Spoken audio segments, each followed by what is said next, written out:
All right. Well, I mean, tonight we want to explore things like your overall vision, your leadership, your role as the Deputy Chief Secretary, because whereas you've been very busy in Trinidad as political leader of the PDP, us here in Tobago are quite curious about the office of the Deputy Chief Yeah. Secretary and how that is going to build out, and the Dubai plans and all of that.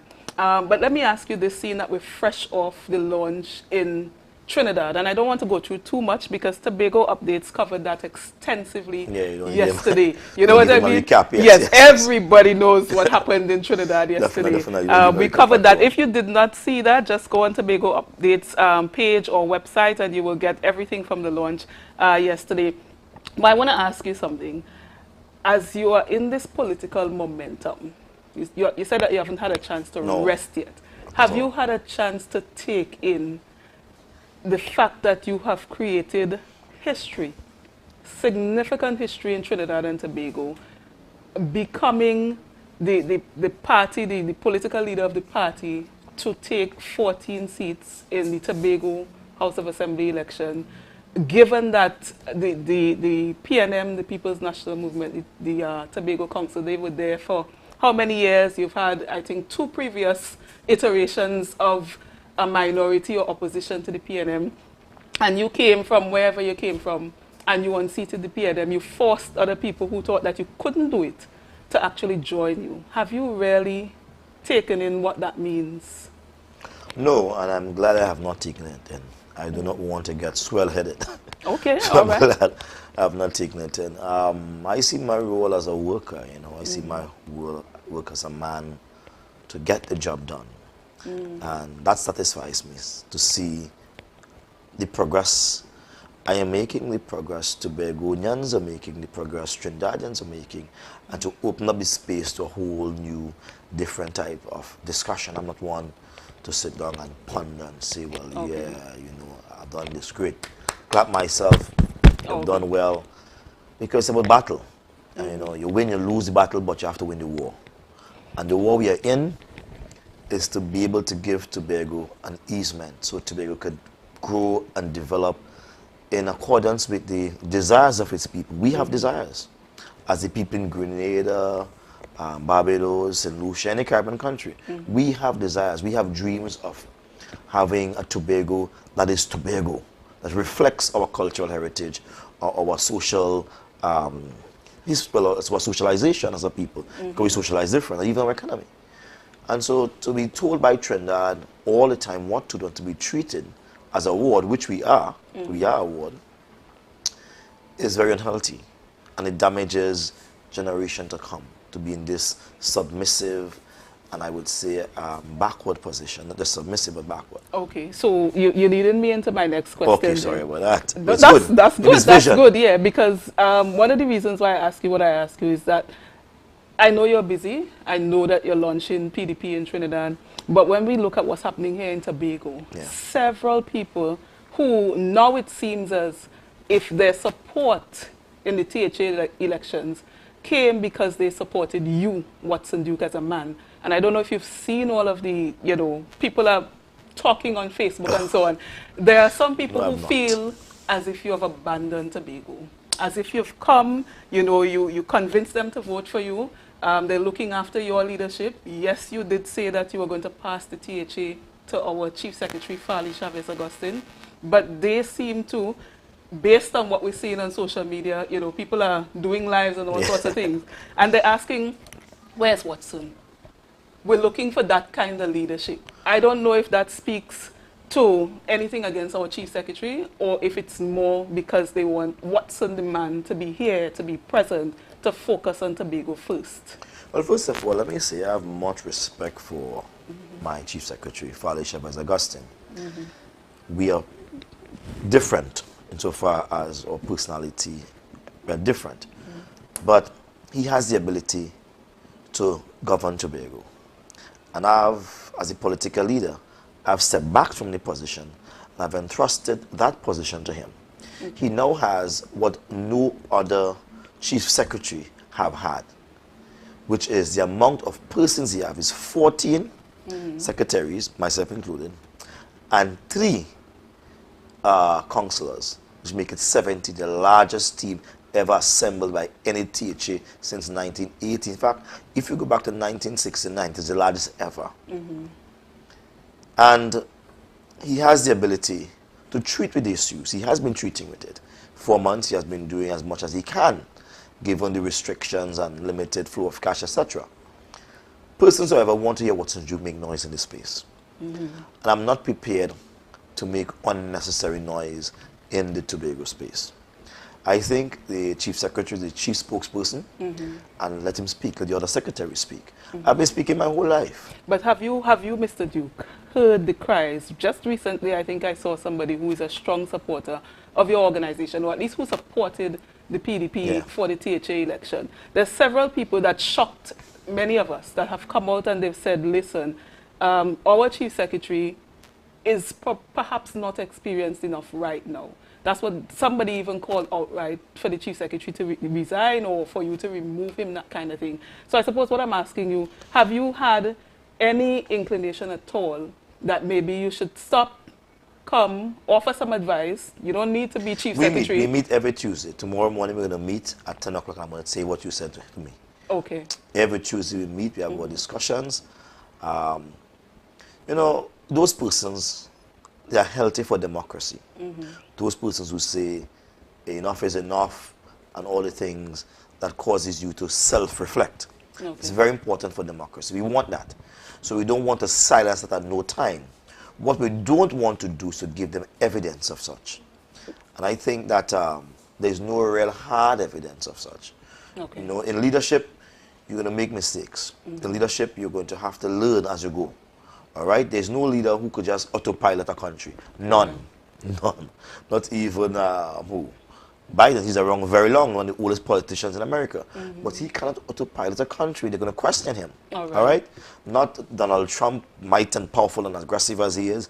Not George Bush. Not Barack Obama. There's no one. Not Pandey. Not none of the former leaders. But Mr. Duke, Deputy Chief Secretary, all of these people have what seems like solid, competent, technical people behind them. Is this something that the PDP has? Is this something that we are not seeing? Is this something that now, based on how things have started? Because all of your secretaries are quite busy.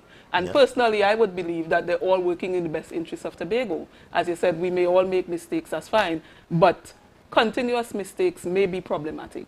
And I think that's what some of the elders, because like I said, some people that you didn't expect to come out and, you know, talk, they are asking questions. Some of them may be a bit harsh, you know, but they're asking questions. Is it that there's maybe a council of technical experts, elders, I don't know what you all would call it, in the background, not just to support the Chief Secretary, but all of the secretaries, because the secretaries are young, new to this. And like I said, I don't think any Tobagonian believes that the secretaries, they're you know, really not doing anything deliberately.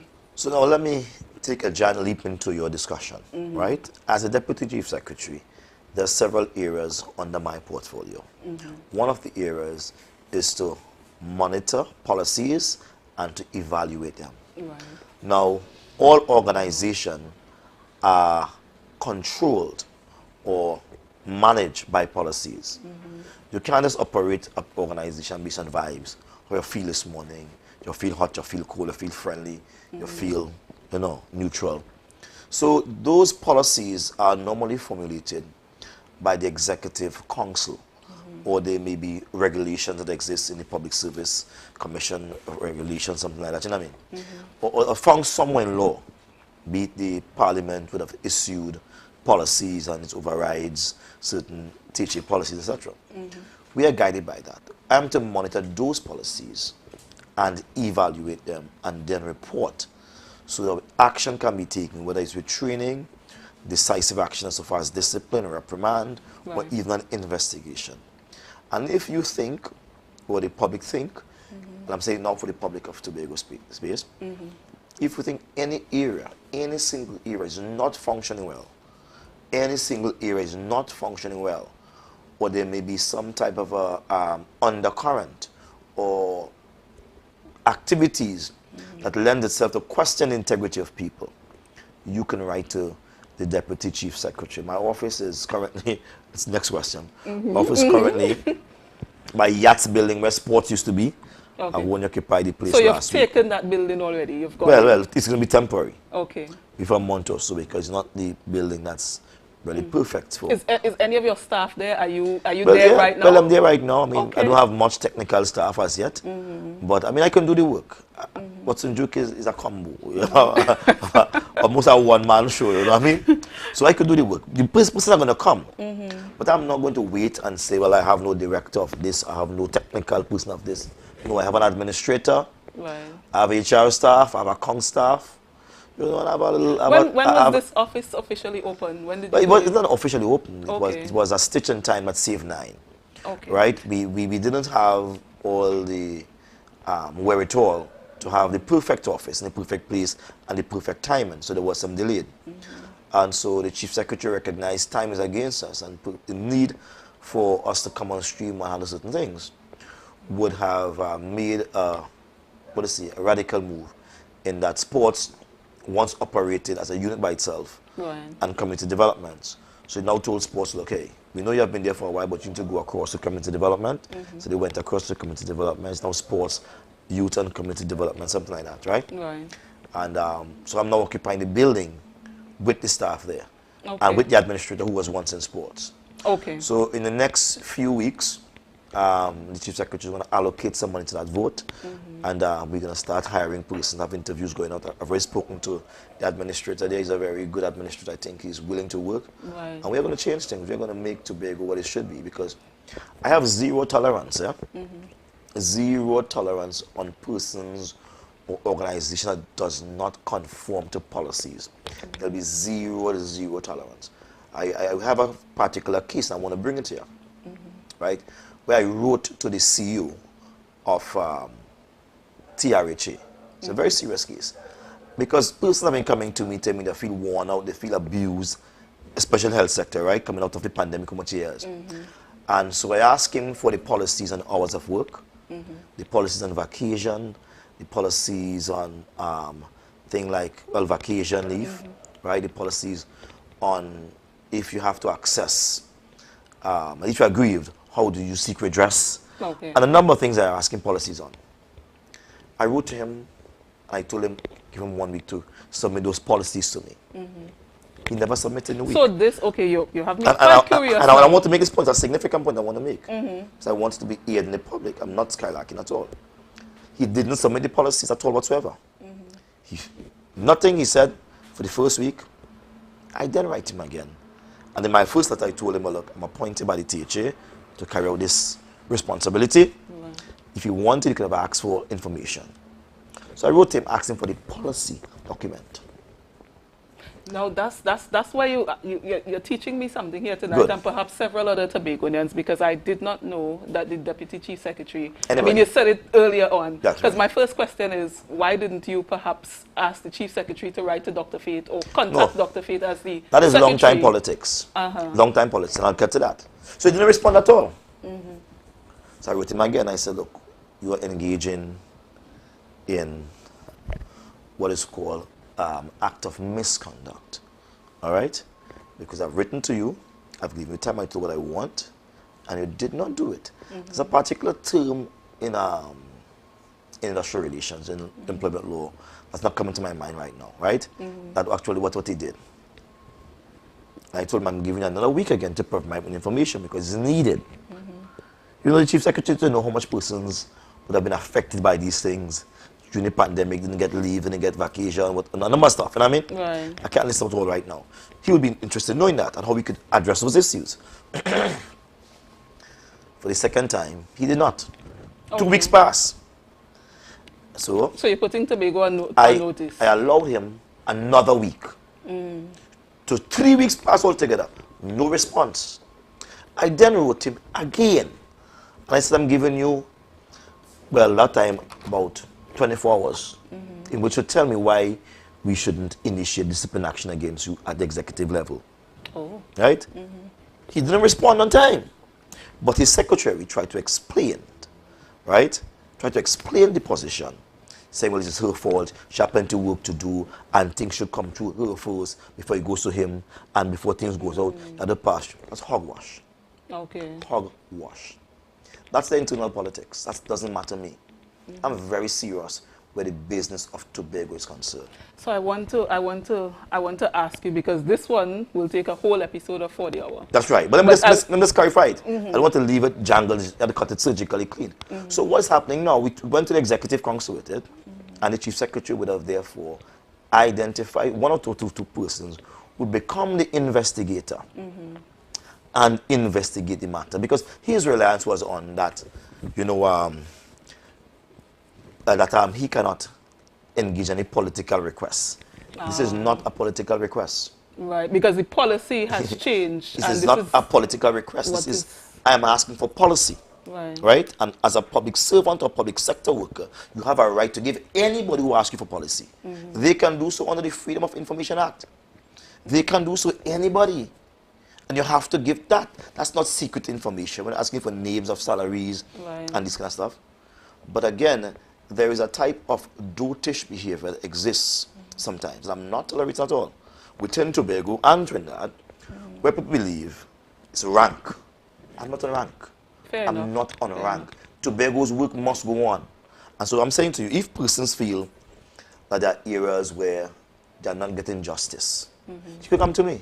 Because at the end of the day, we have to treat our own in a particular way in order for you to get results. Now, I suspect people will come to you either way. And for all politicians, all 14 members of your team, and the councillors, people will go to them. I'm pretty sure that perhaps they are already frustrated and overwhelmed, because people are going to come to you, they're going to want jobs, they're going to be looking for food, they're going to be looking for everything. Yes. That's normal. That's normal. They're going to ask for money, and then if you don't get it, you know, there's another thing. But what I wanted to come back to is your role as the Deputy Chief Secretary, because you've highlighted one area of your responsibility that I was not aware of. Can we explore what the official role of the Office of the... But that's one of the official roles. Right. So what are the side role. What are the others? It's very official. What are the others? Well... Because that one, just to be clear, just go it over again. You're responsible for policy. For the monitoring of policies within all divisions except the Chief Secretary Division. So all divisions are responsible for the monitoring of policies and evaluating those policies. So if those policies are not working, then I could recommend and say, look, these policies are not working. These policies are causing persons pain, torture, frustration. That's true. So we have a monitoring thing inside. It's the first time that's ever happened within the teacher, because we are serious about performing and not just presentation and chalala, chalala. We want to work. So that's fall under this next senior person within Tobago's First, the Chief Secretary and the Deputy Chief Secretary. The two next senior person responsible for that. And I'm not tolerating nonsense. I'm not tolerating it. I say it here. So all of Tobago will know that Watson Duke is not tolerating nonsense. When you come into that work, I know friends in it. We're doing the work right, because Tobago people at the end of the day will hold us accountable. Well, I think you have sufficiently shown all of Trinidad and Tobago what you stand for and the lengths that you're willing to go when people upset what you're trying to achieve. Well, you're so let's go to the other areas. The other areas of the Office of the Deputy Chief Secretary in terms of what your office is responsible for. The office is also responsible for intergovernmental affairs, which is the affairs that exist between Tobago and Trinidad that are sometimes acrimonious and sometimes does not redound to the benefit of Tobagonians. So things like the air bridge and the sea bridge and all this kind of stuff, those are affairs, intergovernmental affairs. Things like when they come and they even raise the gas price. So that will affect us across it, because our economy is a little bit different. And so anything that affects, but more paramount of all of that, what is chiefly responsible for is autonomy. Intergovernmental affairs, the autonomy. Granting Tobago more and more autonomy. And so that area has not been staffed as yet with technical people, but already I'm advancing it, because I recognize that whether it is PNM or UNC in Trinidad, the results will be the same insofar as our autonomy. Games and more games and more games. And they will give us a half-picked duck, quarter-picked duck, or sometimes no duck, only feathers. We are fed up, we are tired of those games. So I have decided as the first Tobago political based organization to now advance against them. Nobody advanced against the PNM, you know. People are running from the PNM and defend. But I, Watson Solomon Duke with the PDP, went to Trinidad, formed a team down there, proper team in place, and we are now advancing against the PNM. And I've said it clear. Part of it is to free the rank and file, free the ordinary man in Trinidad who's oppressed by a dictator, and to grant Tobago its right to be treated as an equal partner in Trinidad, because legally, and Tobagonians need to understand this, legally, we are not equal to Trinidad. That's legally. That's official. We are not equal. We are a ward. We are someone that Trinidad must take care of legally. This is why they give us a certain amount of money, what they feel we should have. This is why they also tell, if you want to borrow money, come and say, pretty please, can I get some money, please? And I say, okay, none for you.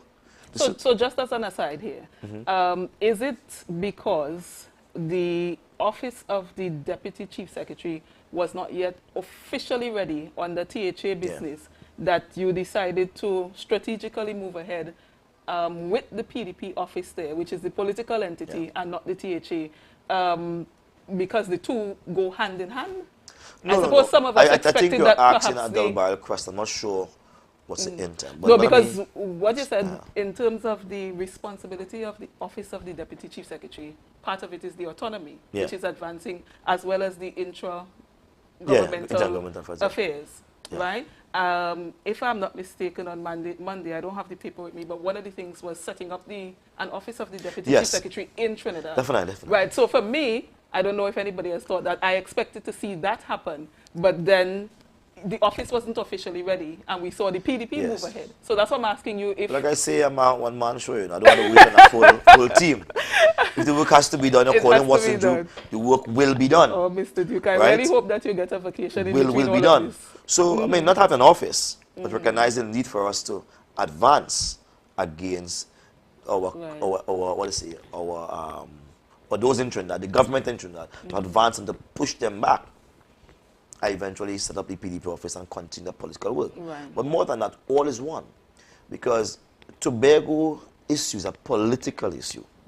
It's not an academic issue. People have figured out what the solution is already. The solution is known. But it's a political one of will, one of keeping the people in control and not giving them more than enough, lest they get full and they forget who their master is. So we are going pretty well with that. The office, based on my conversation with the Chief Secretary, is going to be set up very shortly. Right. He has been just given instructions that they acquire the office and steps be taken to immediately do what needs to be done. To get it All done. right. So we've got to cut and take a break, and I've got to say, you've made amazing strides. I don't think anybody can deny that. So for all Tobagonians listening, you're hearing from our Deputy Chief Secretary and political leader of the Progressive Democratic Patriots, Watson Duke, about his vision for Tobago, how it relates to what's happening in Trinidad, and more so the role and function of the office of the Deputy Chief Secretary of the THA. When we come back, we will continue the discussion. We're also going to talk about his representation as an assemblyman and more. Stay with us. You're viewing For the Hour. Tobago Glass Supplies has been a leading name for over 37 years in the glass and aluminum market in Tobago. We provide an extensive range of high-quality, innovative aluminum and glass products for commercial and residential use. Competitive prices with superior and professional services by committed employees who are guided by rigid quality standards. Tobago Glass Supplies specializes in the manufacture and installation of glass and aluminum products that are essential to today's homeowners and the business environment. We are engaged in marketing, sales, and installation of a variety of products. These ranges from windows and doors to necessities such as mirrors for homes and vehicles, designed and manufactured in-house or imported.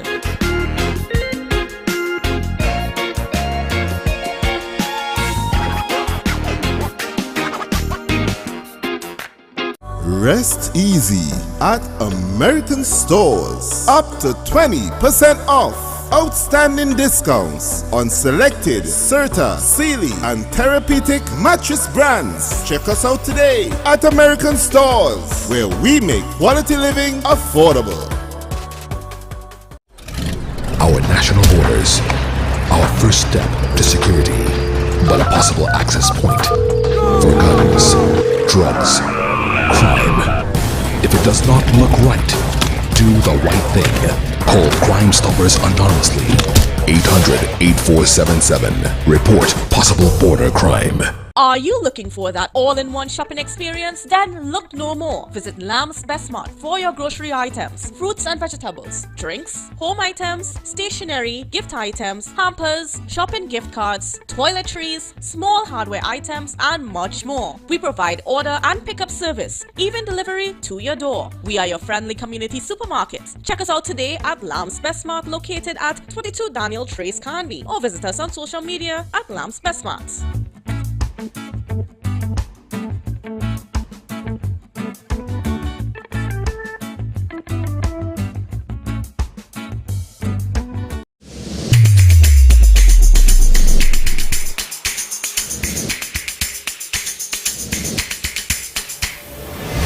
Morning, morning, good morning, morning. Put a smile on your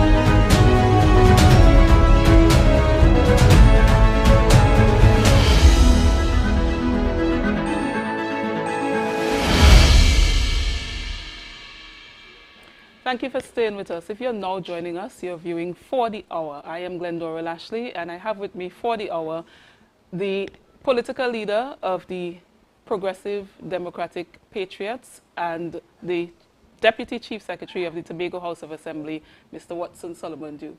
We're having a discussion on all things related to his vision, his historical move, fresh off a successful launch in Trinidad yesterday of the PDP.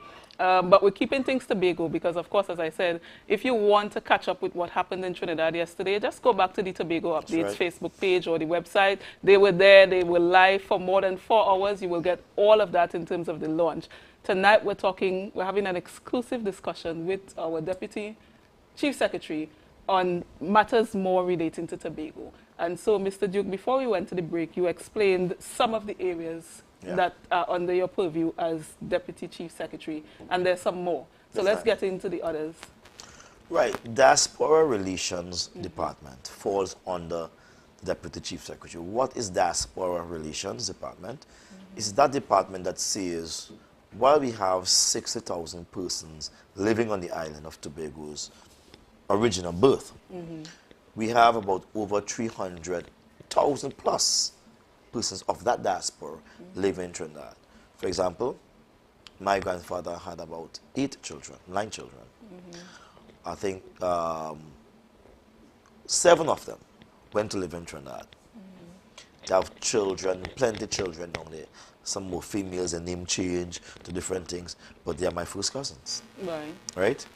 They have Tobago diaspora within them.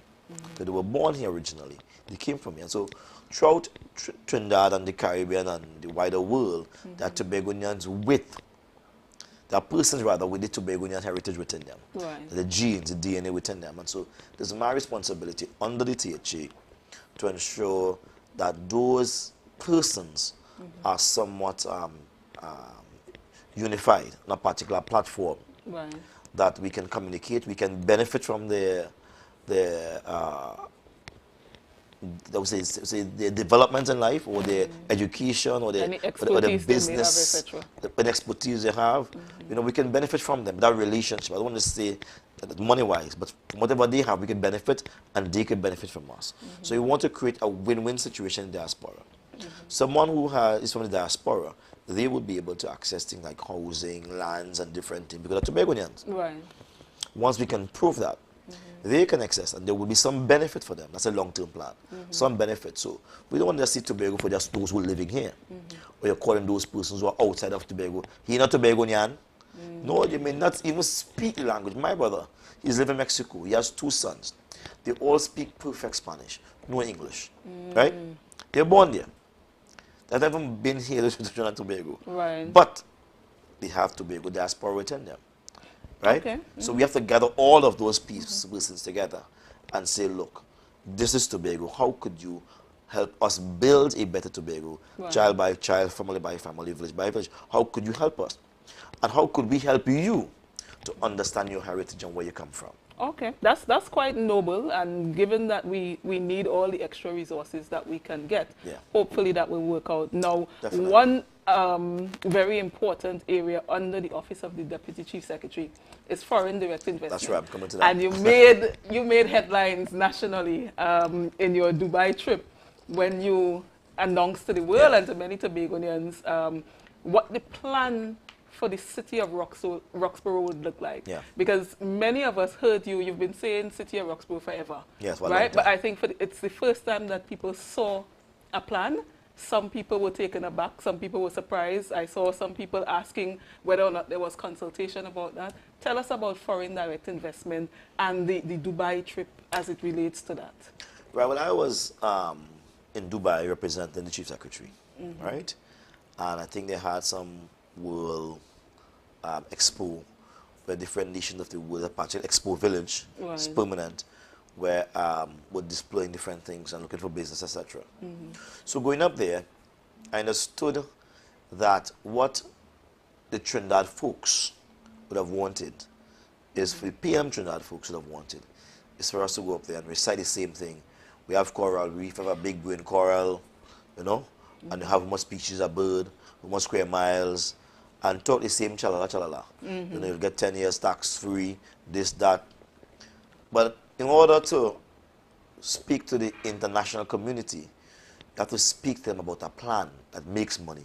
You just can't tell them there's opportunity to invest in computer, to invest in this and that. They don't want to hear that. Right. You have to make it seductive, make it look sexy for them, make them want to watch, make them even want to get involved. And so I've been going up there.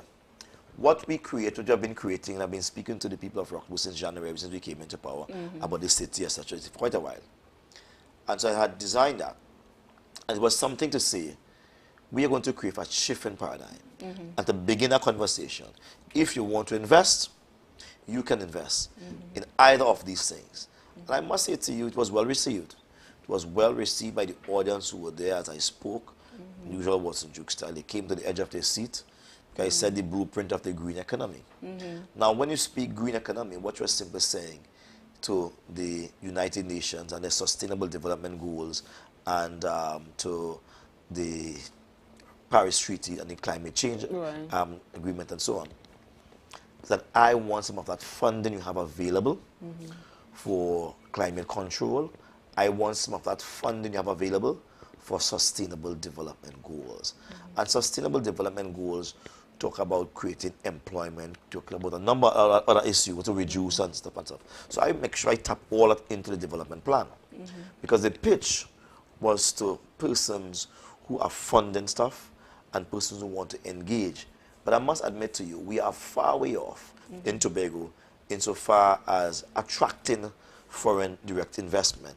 Because what we need is a cocktail of legislation that says to foreigners, look, if you come into my country, right, you do not have to get a license from Trinidad to purchase over 5 acres of land, right? You can purchase that and you can own that. That license will be granted by Tobago House of Assembly.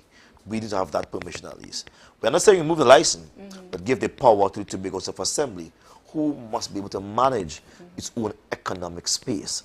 And that's why I said earlier, we're different from Trinidad. Because Trinidad manages its own space. Whosoever is the power down there, they don't get the supervision from the Queen and say, Queen, could we get this? They do it. But we must now ask, pretty please, a man wants to invest in 7 acres of land, could we please have permission to grant him? And if Trinidad government is different from the Tobago government, and their vision for Tobago is different, we're going to have back and out. So let me ask you this then. And I want to be a little mischievous as well. Please be. The House of Assembly, right, in terms of the chamber, plenary sittings and so on. I saw somebody posted today that you were absent from majority of them, maybe you were there once. But I'm bringing that up, I have to tease you a little bit.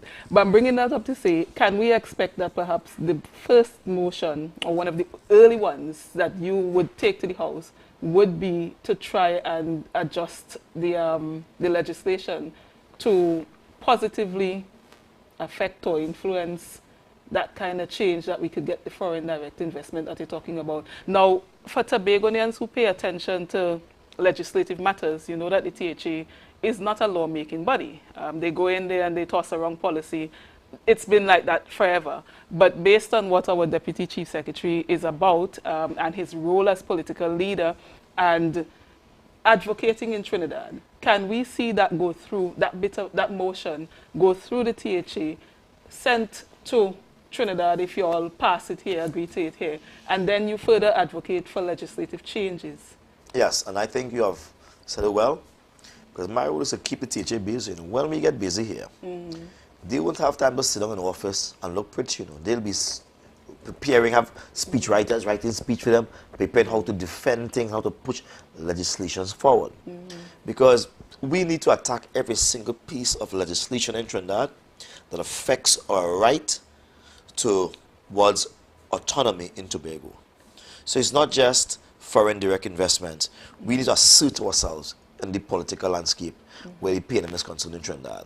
And to do that, that Intergovernmental Affairs Department, the staff, the lawyers, research, drafters of bills, etc.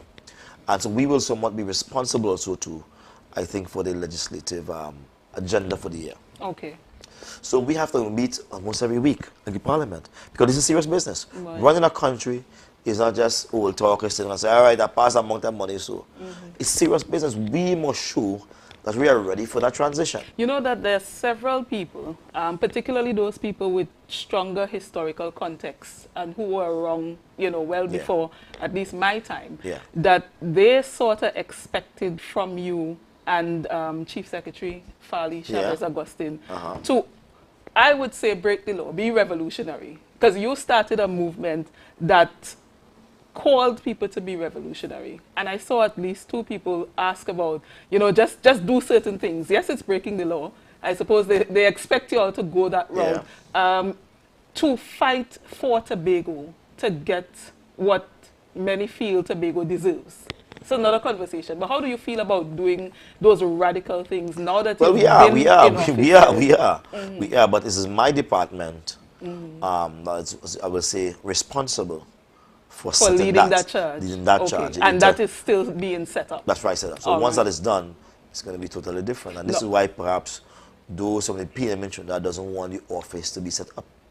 Not that they have control over it, but they doesn't want the office to be set up. Fair enough. Let me ask you another question with respect to the people here, and I suppose we can come into representation a bit. There are several people who feel as if things are not moving fast enough, right? People are all over the place asking questions.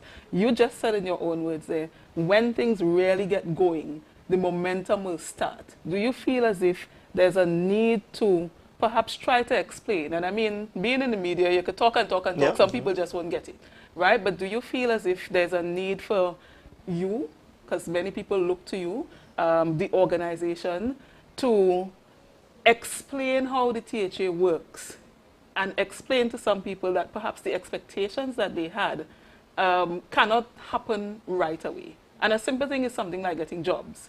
There are several people complaining about being unemployed or being overlooked because somebody else, you know, get a blight or whatever. To my mind, and I may be wrong, it seems as if there's the lack of understanding that even though you are the chief secretary or the deputy chief secretary, there are only so many people you can hire at a time. So things like those, do you feel as if there's need for education and sensitization around that? So people know that you're not deliberately ignoring them, at least I hope not, but just that things have to take time? It's a good question, but it's also a question that deserves a plain answer. These people have a right to be upset. They have a right to complain. Right? But where are the jobs? And we shouldn't silence them. Let them make noise. We cannot talk someone into accepting hunger. We can't talk someone into accepting unemployment. There's no kind of conversation you could tell someone who's qualified, who wants to work, well, I know money, and they will accept that. Unless we create what is called a universal basic income. And allow me to step back.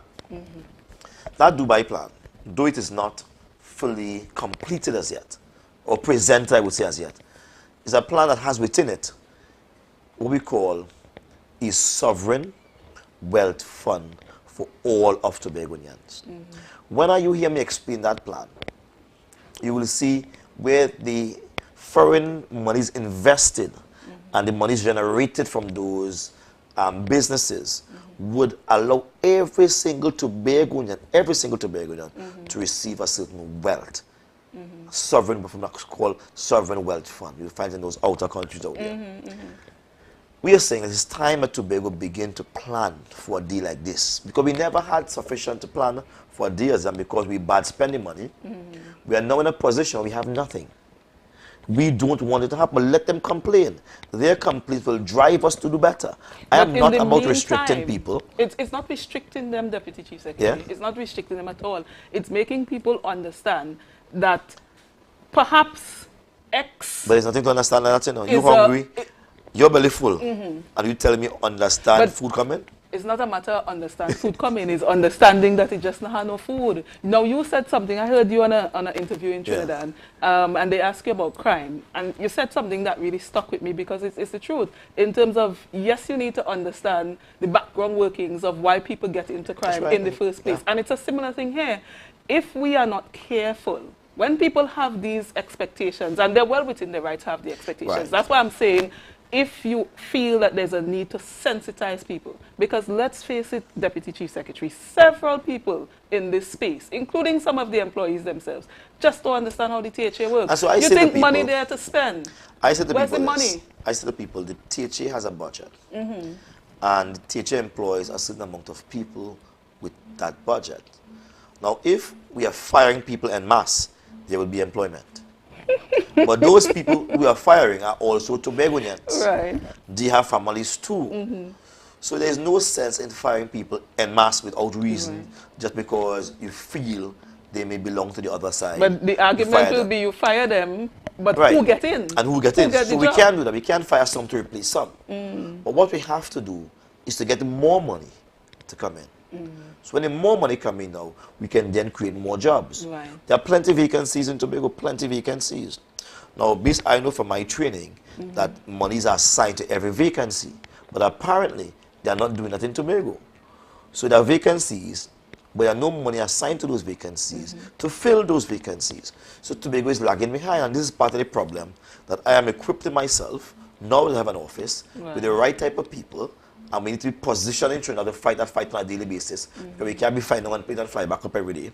Do you fix that. Do you see any interim options at all? You are a guy, grassroots on the ground. You dabble at all levels, but fundamentally, the reason you got that massive support is because you identify with the man on the ground, right? And we all know that. You're right. When you're hungry, you need food. Right? If I have to pay my rent, I need to pay my rent. But if you don't have no money to give me, what do we do while we wait on the pitch that went to Dubai?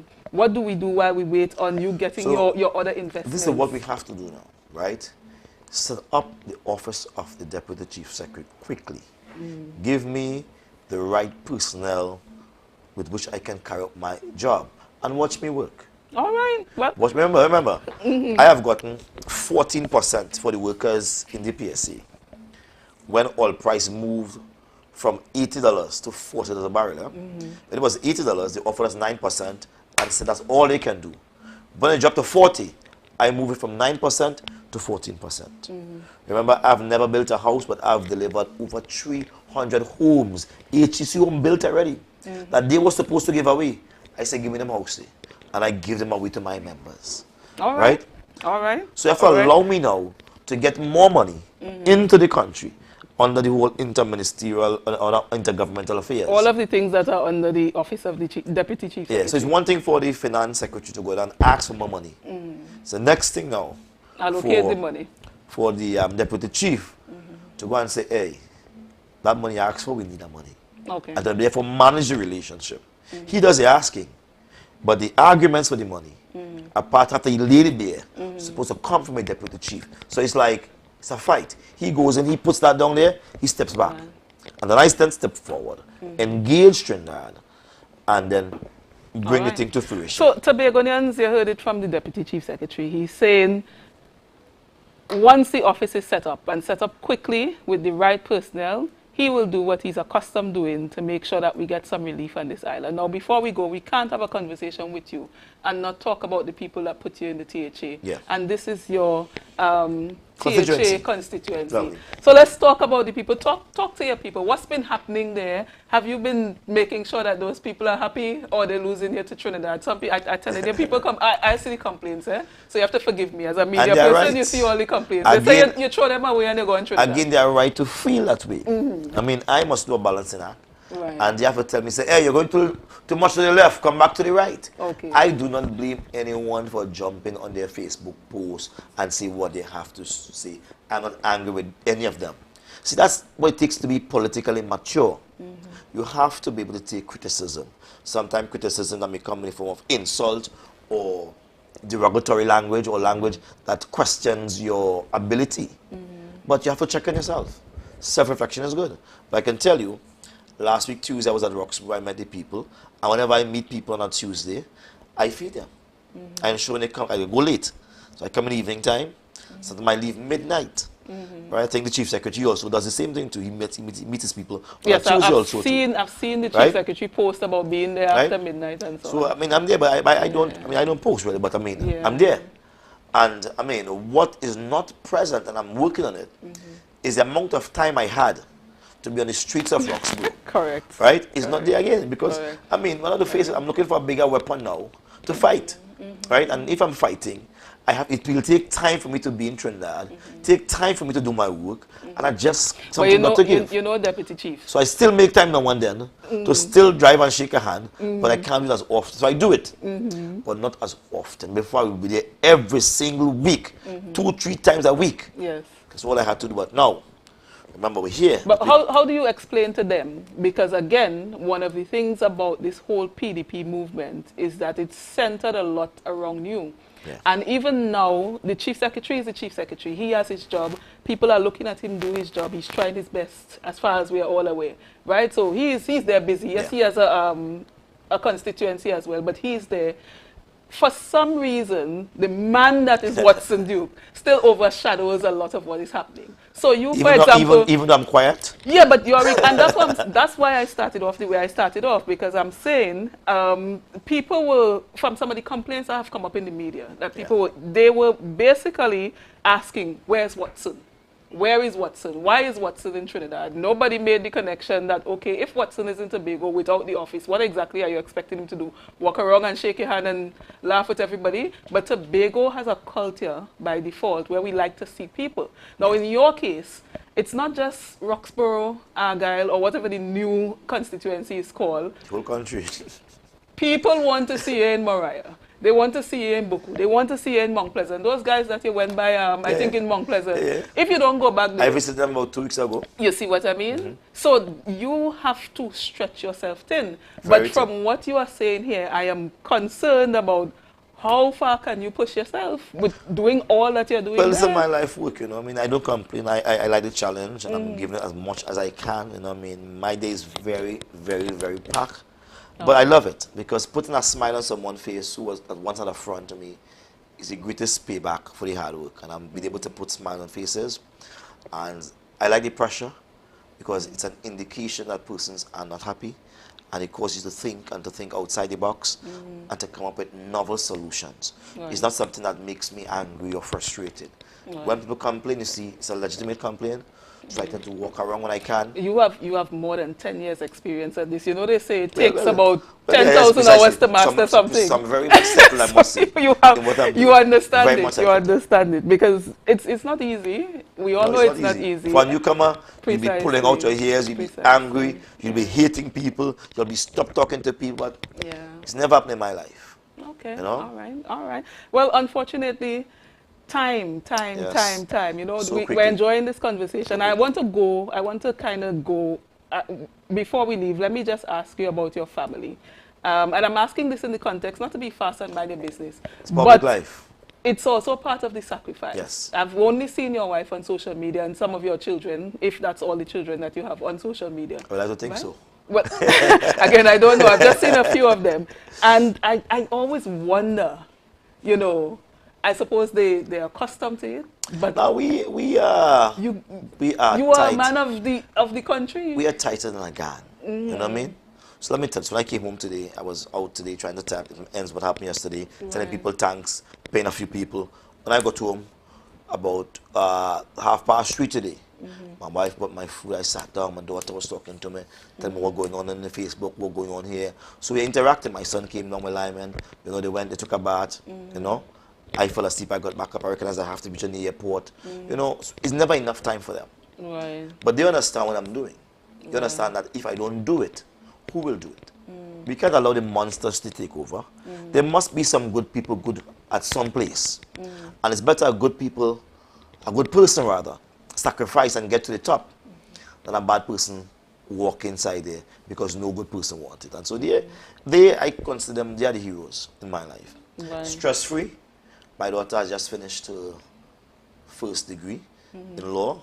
20 years old. She's now going to do her master's Congratulations to her. in cyber law. All right, she has gotten to with the George Washington University. And my children are doing good. You know, my wife is doing well, very supportive. I call her the woman of steel, you know, because definitely you have to be strong to deal with what's on, you know what I mean? And she's very much balanced, a very balancing act, I must say. That if it wasn't for them, you know, we couldn't make it this far. I would just forget everything else and just chill out and be a little man in the corner. I could be a big man because they allow me to be that bigger person, and Tobago will have me because of them. So I say Tobago must respect our family day, you know. That is them. The day it begins to affect them in a serious way, I just had to call shop, you know what I mean? Okay. Because I'm married for life. There's no divorce, and we are a gang. You know, she could do nothing wrong, my children could do nothing wrong for me, and I could do nothing wrong for them. That's how we stay.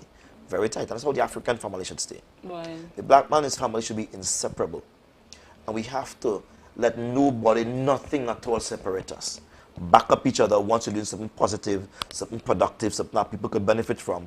We ought to support each other, and they have done that. Okay, all right. I'm very happy to hear that. Now, you touched on one thing that I'll ask you to address before we go, because during the campaign, I had particularly liked this discourse by the now Chief Secretary. I saw on 2 occasions or more, he made a call for black men and black boys, you know, to really focus on family, focus on love, focus on positivity, focus on being home, bringing the family together.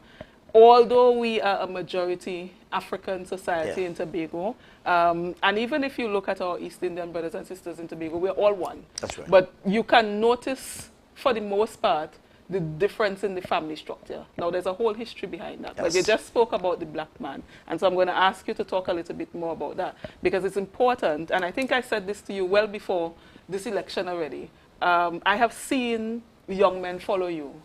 I've seen young men that I care about follow you. One of them jump in the sea when you swim to Trinidad behind you. And the thing shocked me. It shocked me, Deputy Chief Secretary, because I did not expect. These are guys that wouldn't normally go on these kinds of things. You know, they don't get involved in politics. And so that speaks to the influence that you have as a man, as a person. When we look at you, all other things aside, you have your family there. Scandal, whatever, you have your family there, right? So you represent one of those black men who has a family and trying your hardest, I suppose, to keep it together. So we got to talk to our black men, in Tobago especially, about the role of being a strong black man. I am a female, I can't tell them And that's anything. very important. That's so very talk important, about very that. important. You see, we have to understand that if you destroy the black family, you destroy the black man. And if the black man understands that, he will protect his family, not just with food and shelter, but that love. See, when I reach home, I'm king in my house. I'm king. My wife takes care of me, and she's queen. My daughter, my son, I beg them up all the time. Talk about love, physical love. My daughter kisses me up all the time. Oh, daddy. She wants to lie down. She's 20 years old. But my son, daddy, I love you. And I tell them I love them openly. Nothing is wrong with expressing love.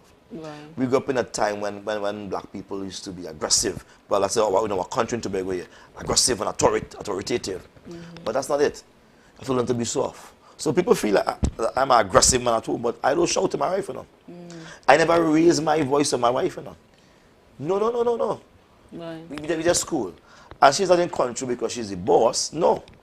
But I make her the boss at home. Right. You know? And we have to learn to give respect to our females within the home. They play a particular role. As men, we have to learn to submit. Being big and strong and being bad. No. If my wife tells me, "Listen, don't go up." If me to come here tonight, I'd ask my wife and I say, "Babes, I have a show tonight, you know." You know what I mean? I say, "What do you think?" He said, "Oh gosh, again, Watson?" I say, "Yeah, I want life, and I work in the morning to be able to take up." She said, go on. So I get permission. She said, "Nah."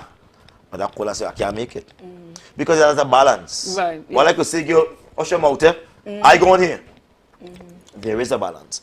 And as Black Tobagonians, we have to understand what it means to preserve family. You have to let the wife become a winner. She has to win in some things. And the children, they must feel as part of this. My wife, my children, we sit down, we laugh, we talk. As a matter of fact, we went on a little vacation recently. And we had money to rent 2 rooms. We went to 1 room with 2 beds. We call that camping. So it's like we side by side, we share the bed each, Right. and we sleep. Sometimes my daughter and I come on the step and I say, "Let me lie on the block tonight." And I sit on the step, and she's studying, and she come out of her room, she open the door, and we talking. I say, "Stay block, we lie on the block here." She said, "Daddy, you lie on the block tonight?" So to find a way, do your time is small to make it intense, make it laughable, make it funny, you know, and keep it tight. And that's how we have to keep it. Just can't be, "Hey, watch I'm moving now." Right. You have to get down into people. So my time with them is very short, but it's very intense. Okay. Very intense. Gotcha. And I suppose for people who are into business and read leadership books, etc., that's something they always say. Yeah. Particularly for the men, your time may be short, but make it valuable. Yeah, make it intense. Yeah. Make it Very make it intense. valuable. And while we sound like if we're just talking about family, for people who understand economically what we're trying to achieve in Tobago and what this PDP administration has to try and make happen for us, it's economic stability, sustainable development with a positive vibes, right? And that's the point of me asking the Deputy Chief Secretary to speak to the men, because you guys are extremely important. And family is the foundation of wealth and legacy. Yes. And so it's important to make sure you pay attention to that. Deputy Chief Secretary, what are your closing words before we wrap up here? Well, simply, Tobago, I love all you, and I love all your bad, right? I mean, I'm back and forth, but know this. I love you, Tobago. All right, and that's where we're going to leave it. Thank you very much for viewing For the Hour. I am Glendora Lashley. I am very thankful to our Deputy Chief Secretary, political leader of the Progressive Democratic Patriots, Watson Solomon Duke, for joining me for the hour. Have a good night.